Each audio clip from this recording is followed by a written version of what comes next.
ஒட்டஞ்சத்திரத்தில் இந்திய தொழிற்சங்க மையம் மற்றும் CITU இணைப்பு குழு சார்பில் மே தின பேரணி நடைபெற்றது.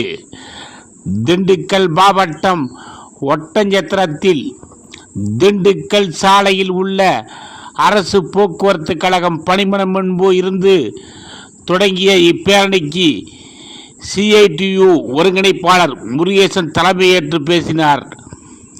பேரணியில் விவசாய தொழிலாளர் சங்கம் மாவட்ட தலைவர் வசந்தாமணி, மார்க்சிஸ்ட் கம்யூனிஸ்ட் கட்சி ஒன்றிய செயலர் பாலசுப்ரமணி, விவசாய சங்க ஒன்றிய தலைவர் RS பெரியசாமி, அரசு போக்குவரத்து கழகம் மத்திய சங்க செயலாளர் சின்னப்பராஜ் உள்ளிட்ட ஏராளமானோர் பங்கேற்றனர்.